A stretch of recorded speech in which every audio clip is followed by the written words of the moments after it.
In this lecture, we are going to construct a pushdown automata for the language a to the power n, b to the power n such that n greater than or equal to 0. So, constructing a pushdown automata means defining all the 7 tuples as we discussed. So, our states, they are q0, q1 and q2. Input alphabets, they are a and b, summation. Now, big gamma, that is stack alphabets, they are 0 and 1. I am taking 0 for A and 1 for B. It can be anything you want to take. Okay? It doesn't matter at all what you are taking. Delta is our transition function and this is the most important part. Q0, it is our initial state. Z, it is the bottom stack marker. And Q0, it is our final state. Now we define all the tuples. And now our delta should be. So before writing delta, we should build up a logic how this delta can be derived, because mugging up the things will not do good. So our logic is, it is our stack symbol Z, bottom up marker, and suppose this is our input. This input should belong to this language, which is equal number of A's and equal number of B's, and A comes first followed by B's. So if we are in start state at Q0 and getting A as input, what should we do? Because finally we have to match number of A's and number of B's. They must be equal, then only the strings should be accepted. So we push this A. Again there is new A, so we push them 2. We push this A2. So now our next symbol is B. So the moment first B is encountered, we cancel this B against this A. So A is cancelled. Finally, our last symbol is B. This B is matched with the new top, which is A. This A is also cancelled. Now all the input symbols, they are consumed. All the stack symbols, they are vanished except this one. And if we are in final state, then we say our string AABB is accepted. This is the general idea. Now, how we can put this logic in the form of transition function? So we start writing the transition function. Our first rule is, we are in state Q0 and getting as input A. At that time, the top of the stack was Z. Then what should we do?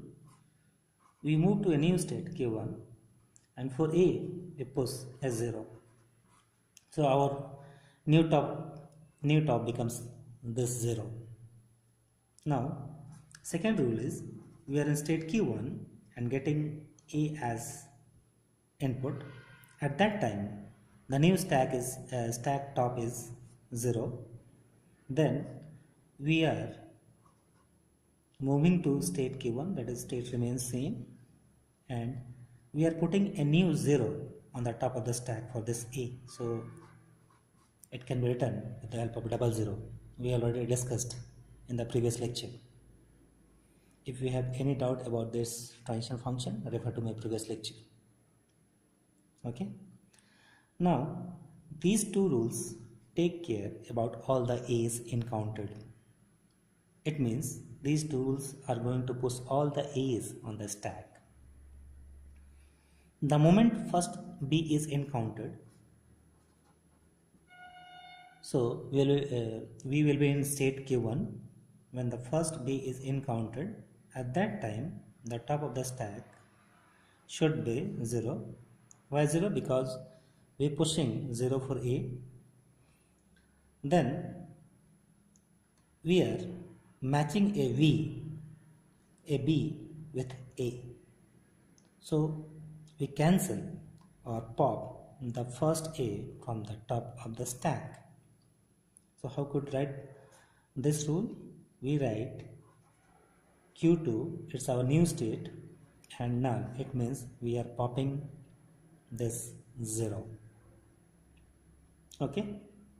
And this 0 was pushed against A. We are pushing 0 for A. Okay? Now, we are in state Q2 and we get B as input. At that time, the top of the stack is 0. Then what should we do? Again, we pop. So our new rule is Q2 lambda. Finally, these two rules will pop all the A's from the from the stack. If number of A's and number of B's they are equal, then finally we got at Q2 all the input symbols they are consumed, so nothing is there, so we write null here.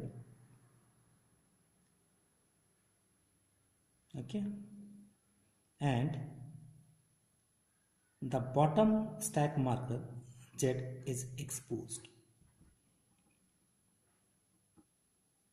So we move to our final state, that is Q0. We already defined Q0 is our final state, and this Z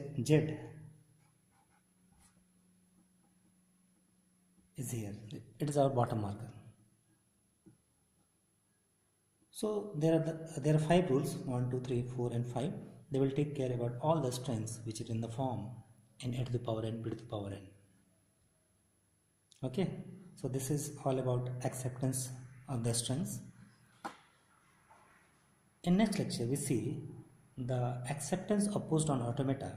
It can be categorized into 2 varieties, that is acceptance by null store and acceptance by final state. We are taking acceptance in this case by final state. Okay, thank you.